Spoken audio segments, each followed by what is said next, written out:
Hi there. So in today's video, we're going to look at section 1.4, which is our first calculus section. And we're going to look at two types of problems, tangent problems and velocity problems. Turns out they're really the same sort of problem, they're just phrased differently. We're obviously going to be using our graphing calculators. And I'm going to briefly go over just sort of the layout of the PowerPoints, just what to expect from here on out. So hopefully by this point you've already finished or at least gotten very far on the first two homework assignments. And if you need to review some algebra skills, make sure you do that. Not a ton of algebra in today's lecture, but in the next couple sections we really start to pick up how much algebra we do. So make sure if you guys need to review that stuff that you're reviewing it, and ask questions if you have questions. So let's jump right in. So the way that the PowerPoints are laid out, just real generally, this is a real short PowerPoint. There's only two examples we're going to do today. Is I'll usually introduce all the vocabulary. If there's theorems, I'll prove the theorems. And I'll go over the vocab. I don't do a ton of examples in the notes, as you will see. That's why you have the homework, so you can, do some skill builder with that. And there's some skill builder links additionally at the end of the slides here. So first thing up here we have is the tangent problems. So the idea is that it's hard to find the equation of a line that touches a curve at exactly one point. This has been a problem that's been known for a long time, and it's been challenging to scientists and mathematicians for, thousands of years really, since Euclid. So the idea is that, we want the line here to have the same direction at this point of contact as whatever the curve is. So here it's a circle, right? And so a circle, as you go around, the direction changes continually. It never settles down. So what does it mean, to have it tangent at a point of contact? So we're actually going to define that here. Right? And so the idea is that we want to define a tangent as being something local. So you can see here that this line T is tangent, but it does cross the curve. But that's okay. It's still a tangent. It just has to be local, right? Just in a small area has to touch exactly once. And this P, that's our point, right? So T is tangent at P, the point of contact. Now L is this blue line. L only touches once, but we wouldn't think of that as being tangent because we can see that the direction is different. So those are two concepts that we're really going to explore more fully later on. The idea of tangent being a local phenomenon. So we're going to jump right into the first example here. And let's say we want to find the equation of the tangent line y equals mx plus b. So the purple line there is our tangent line, right? Or magenta or whatever color. And we want to know what's the equation of the line that touches that parabola exactly once at the point 1, 1. And so what we can do is we can approximate the slope by choosing a nearby point Q. So we call it x squared. So just remember how we're defining these functions, right? So Q is on the parabola. So any point xy, if y is x squared, we can just take xy and replace the y with x squared. So that's why we get x squared. So it's just a more condensed way of writing it. And then we compute the slope, what we call MPQ, and that comes from the secant line.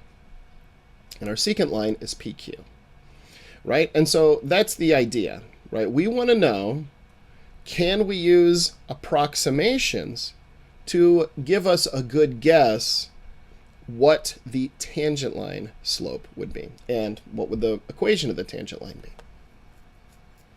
So what we do is we just use our slope of a line formula, same one you saw in early algebra, right? Except here we're giving it a special name because the name M, the purple one here, we're saving that for the tangent line. We can't use this equation for the tangent line, and you'll see why in a second. But we can use it to approximate the tangent line using secant lines. So what we do is we just use the, your old friend, slope of a line, y2 minus y1 over x2 minus x1. In order to use this, we have to know 2 points. Now, we know one of the points, right? We know this point A, f of A. And in this example, we're calling A 1, and f of A is also 1, right? If you go back and look at it, right? This is A, f of A, right? So we just plug in 1, and then 1 squared is, of course, 1. So there's A right there. And then this Q is just any point. Now, we already know f of x is x squared, so we just plug in everything that's known, right? So it's f of x minus f of a over x minus a. And you can see that again here, right? It's f of x minus f of a over x minus a. And so you get x squared minus 1 over x minus 1. This is a really detailed construction. There are other ways to do this problem. You can't use other methods in calculus. You have to show that you understand this method. Your homework is nothing but this method, essentially over and over and over again for the whole section. And what we can do is choose different locations for the point Q, and then that gives us an estimate. So if we just pick different values of Q, it should tell us something about what M is. So what you'd have to do on a test or a homework looks something like this. So we want to compute MPQ for different values of x. So we're going to move Q around. In fact, you have a really nice visualization built into your ebook, and we're going to look at that now. Let me show you where this is, actually. All right, so this is... All right, so here I'm in the ebook main page. And I just went to Media Index, went down to 1.4, that's the section we're in. And it's in the Explore It. And we're going to explore it, secant, line, and tangent. And then it prompts you to open another window. This link takes you somewhere else. And we're just going to go right to Explore and Test. You can read all that stuff on your own. You don't need me talking about it in a video. So look at what we have here. We have exactly what this table is. Now, this simulation can't give us the amount of precision we need. On your homework, you need 6 decimal places for some of the homework problems. You're going to need to use that to get 6 decimal places. So don't round. Keep your answers sort of fully worked out. But this will kind of show us what's going on. So let's look at the example, and let's see if we can understand this. So let's start here. So compute MPQ for the following values. So MPQ is this slope. Don't worry about this formula. We'll get there. There's our function. There's different functions built in here, but we're just going to do this one. If you want to explore other stuff on your own, feel free. So the slope, right, it's just, we're just using this, and what we'll see later on is that this formula is actually identical to this one. Okay, we're actually going to see it in the next section. So regardless, we're still using that same formula, x squared minus 1 over x minus 1. And here we start at 2. So this A, this slider for A moves that point A around. Well, we want it at 1. All right, so just try to get as close to 1 as you can. This moves side to side. So if we're trying to start at 2, then we want the blue point to be at 2. So it turns out this is exactly what we want. But what I want to illustrate is that if we want to get 1.1 or 1.01, we can probably dial those in. So how do we get 1.1, right? So we would just move to 0.1.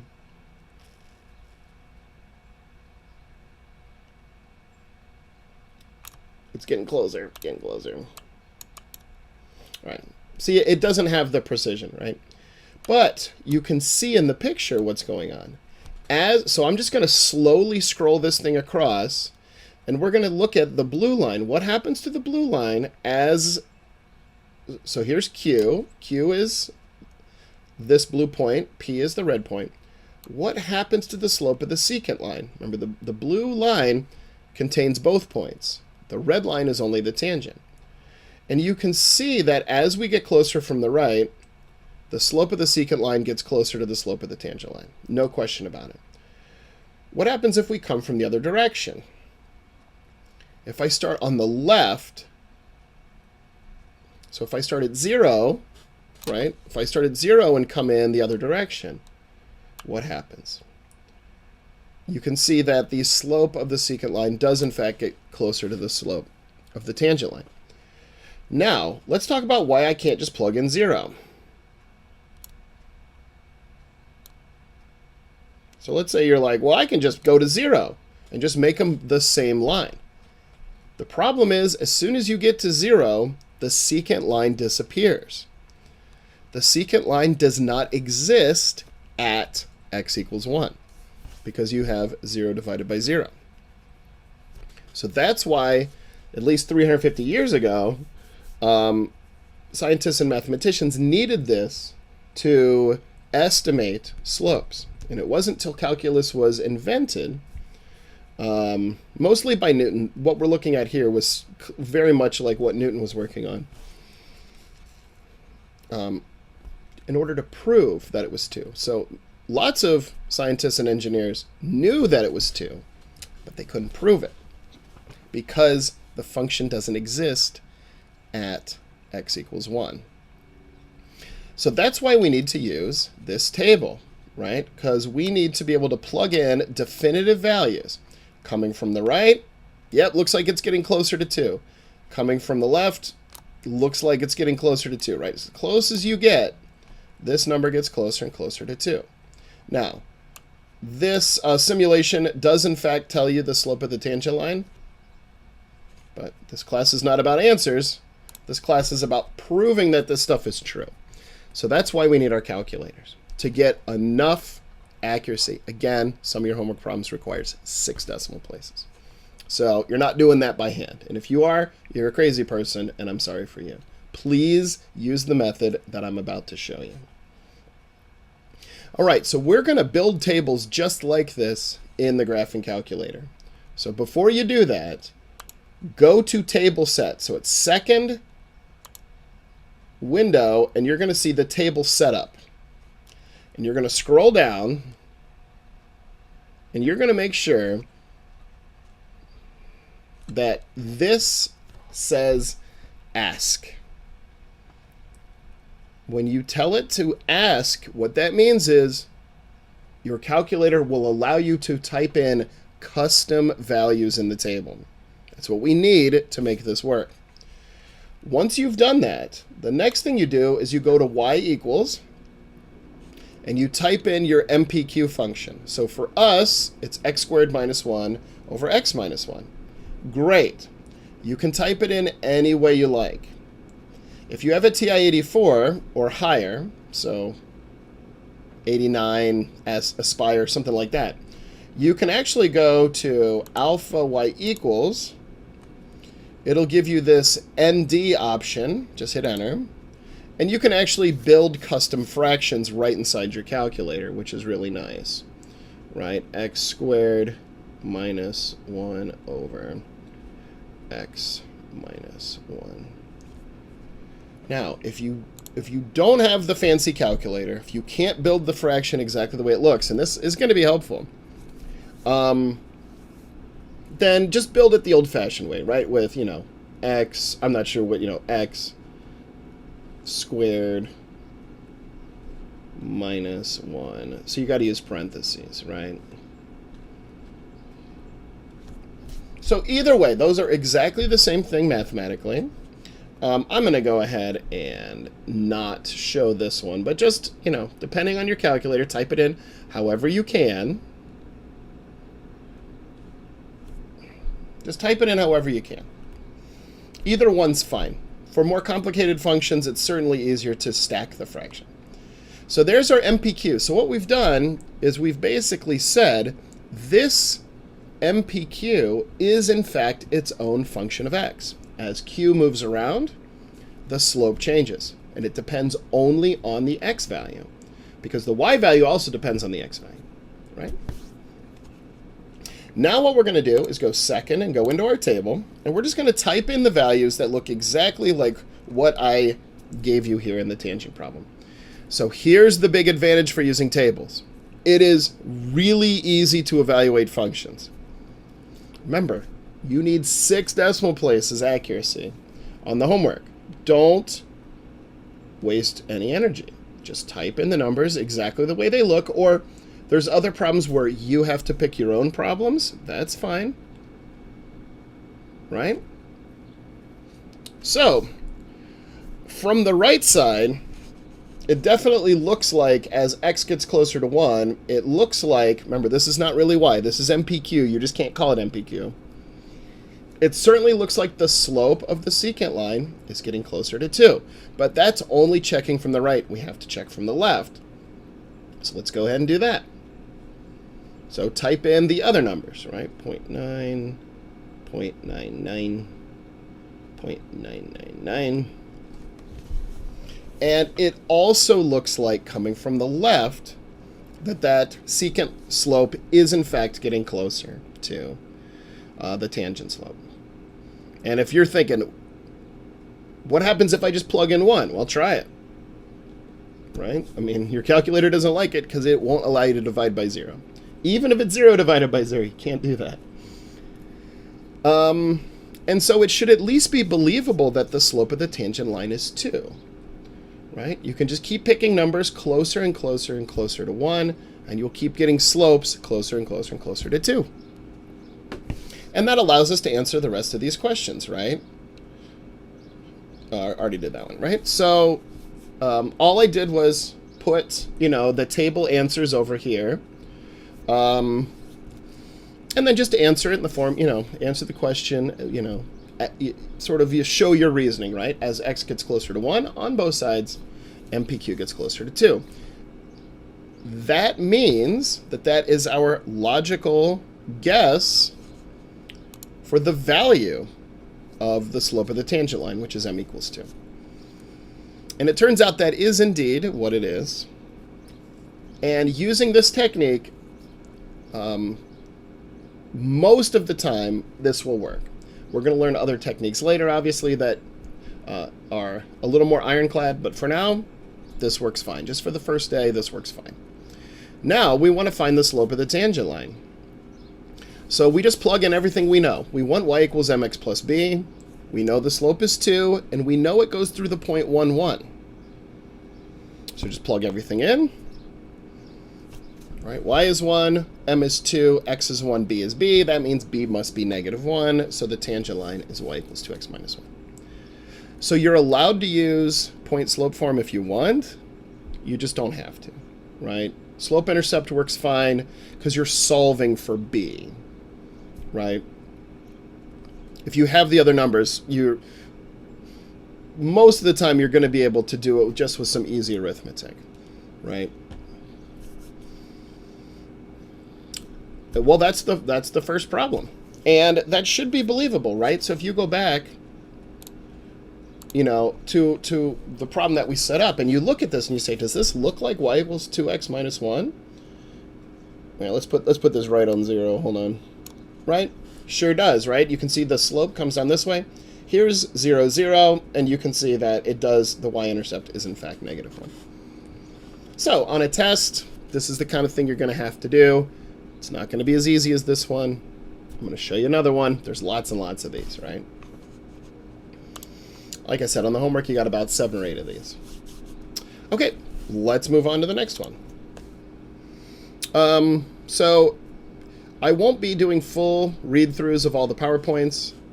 I'll let you read through this. All the notation and terminology is completely up to you. So anything in boldface here, like when we talk about this limit, we're going to define rigorously what a limit is later, but for now, this is just a first look at it.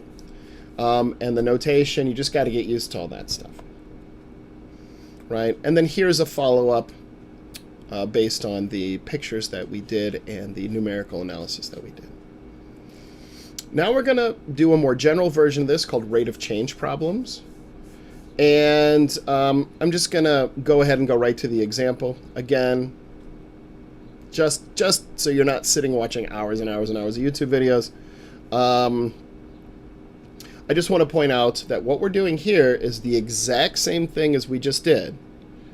we're going to be finding the slope of a tangent line again, but we're going to call it something else. So what we had before was the slope of the secant line. You might call it an average slope, even though it's still the slope of a line. But when we do velocity problems, or speed problems sometimes, and it's explained down here that speed and velocity are not the same thing, but sometimes we use it interchangeably. Just there's times when you're allowed to do it and times you're not. I'll point all those out. That all we're doing here, this average velocity, is really the same thing we did before. So the average velocity is just the difference in position of an object in two time instances, and you divide by the 2 times. So let's jump right in and do a velocity problem. You'll see how it works. Every velocity problem is really the same early in the class like this. So let's say somebody drops a ball from the upper deck of the observation tower of the CN Tower in Toronto, which is 450 meters above the ground. It's like a quarter of a mile. Right? It's pretty high up. Use the method outlined in example 1 to estimate the distance of the ball after 5 seconds if the distance fallen is given by that function. Sorry, we have to estimate the velocity, not the distance. We can compute the distance, right? We can just plug it in. But we want to know how fast is the ball traveling if this formula tells us how far it's gone. So again, this is a rate of change problem. It's a very specific kind of rate of change. All right, just like we had over here, right? Here's our function. This slope of the tangent line tells us how fast this function is changing at that point. So here we have a different function, right? Now our function is 4.9t squared. It's a different function. Similar, but different.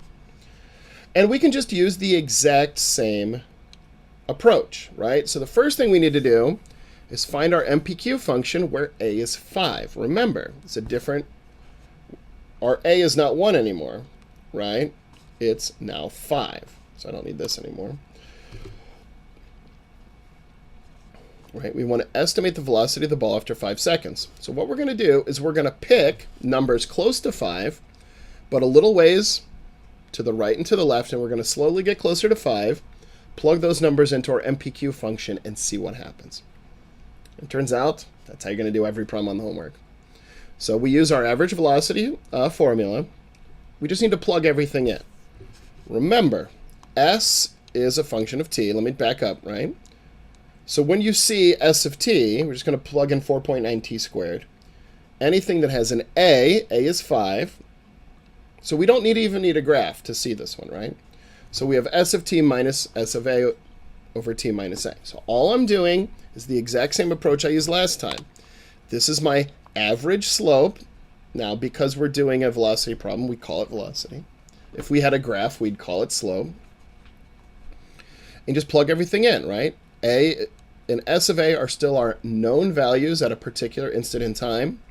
And then t, those are our variable values that we move around to see what happens on average. So we just plug everything in, right? S of t is 4.9t squared. T is still t. A is 5. And then the last thing we have to do is plug a into the function. So we just plug a in. And we get 4.9 times 5 squared. Well, you simplify that, and you end up with your MPQ function. So notice it looks a lot like what we just did in the previous problem. And what we're going to see later in this class, well, not too much later because we're moving pretty quickly, is that these types of functions always take a certain form that we will see. So you're going to do a couple of these and they're going to start to look familiar, and then you'll start to see why after a while. Turns out there's only like 5 or 6 different kinds of these that we will know how to solve. So there's the MPQ function, right? So what we want to do, we want to select some values for t that get closer to 5 on both sides. And we plug the t values into the MPQ function. So just go back to your calculator. We already got all this stuff going on, right? Oop, hitting the wrong button here, sorry. There we go. So I'm just going to clear this, and I'm just going to build a brand new function. So I'm going to do it the same way. So it's going to be 4.9. I want to use t squared, but to type it into the calculator, I need to type x minus 122.5 over x minus 5. Right? And I don't need that other one. Same thing, right? If you have to type it in using parentheses, feel free. So you just want whatever you type in the calculator to look as much like this as you can. Now, go back to your table. The table's already set up. These aren't the numbers we want anymore, right? We want some values for t that get closer to 5 on both sides. So let's do the same thing we did before. Let's start at 6 on the right and 4 on the left. So I'm gonna use the same pattern here, right? So 6. Now I want to get 9/10 of the way closer, so I'm gonna go 5.1, 5.01. Oop, messed that up. 5.01, 5.001. And it sure looks like the MPQ function, which is our average velocity, is getting closer and closer to 49. That's what it's looking like. Let's come in from the other way and see if it works. So 4.9, 4.99, 4.999. And we don't need that last one, so let's just get rid of it. There we go. Oh, come on. There we go. So then you transfer those values over onto a piece of paper, right? And you look for patterns. Now, the first two examples I did today were pretty straightforward, right? This is how it normally goes. But as we're going to see in the next section, some wacky things can happen. So you really got to have good discipline on this stuff. And on the homework, you need 6 decimal places. You don't want to goof around. Do the MPQ function. This is what you want to do on an exam.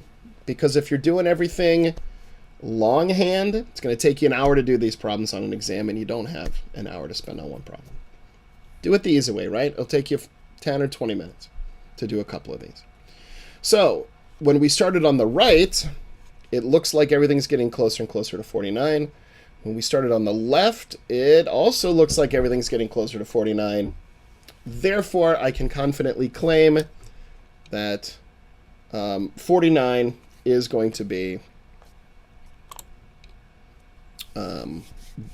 sort of the number to which both sides converge.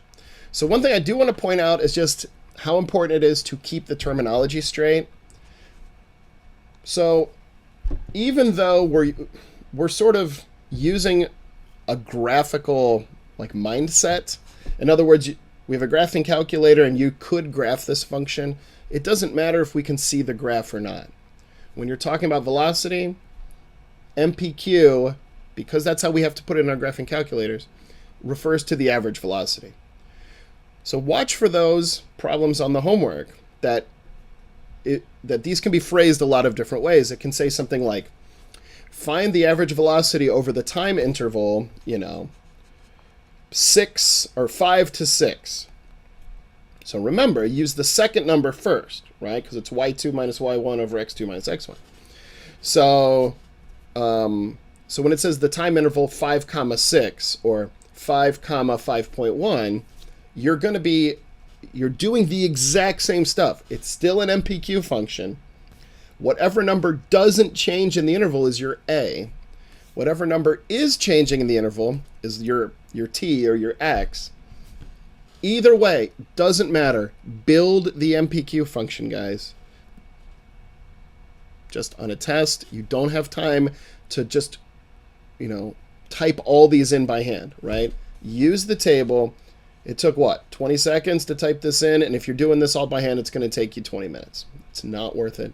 Use the techniques we're going over. All right, and it looks like that the instantaneous velocity of the ball after 5 seconds is, in fact, 49 meters per second. Right? And that's how we do it. That's how we do these. And that's the answer. Now, if you had to find the equation of the velocity, again, for this particular type of problem, it doesn't matter. We just know when you drop a ball off this tower, 5 seconds later, it's going really, really fast, right?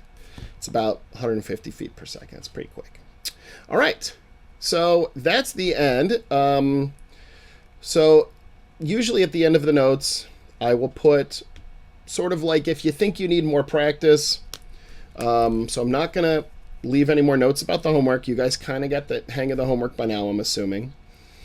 But I will always put in some relevant book exercises. I'm usually just going to put in the odd ones because those have the answers. Then I'll also put some links for the media index. So we did the Explore It, but there's also some videos, right? This thing here, this is the Explore It. But there's other stuff in there too, right? You can, as long as it's, like, there is some stuff we do skip in some of the sections. But unless I tell you, you know, hey, skip this, you can pretty much click on anything you want just to explore it and see what happens. Now, it turns out that this one does have something a little bit different. In fact, let me go and just show it to you. Blah, blah, blah, blah, blah.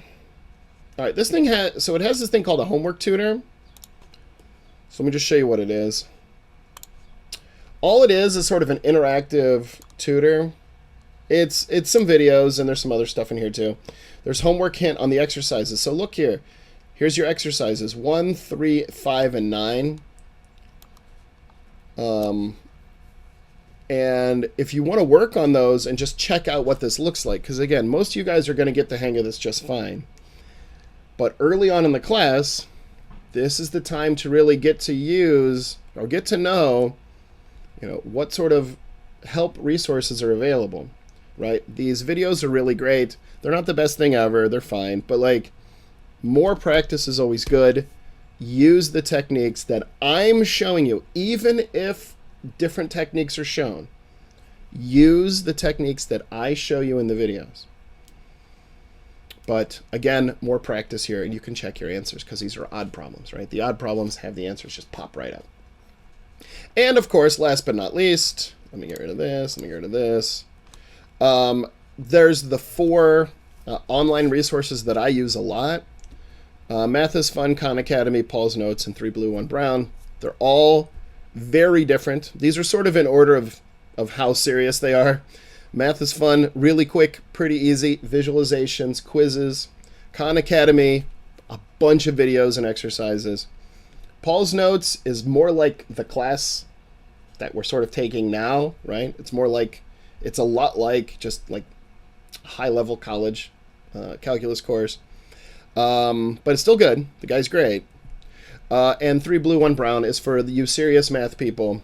If you want to understand the culture of math and sort of like where all this stuff is headed and why it's important, can't live without 3 Blue, 1 Brown. Those guys are as good as it gets. So that's the end of this lecture. I'll have a new video up again real soon. And if you guys need anything, post some stuff on the discussion boards or email me. And I'll see you guys again next video. Thanks. Bye-bye.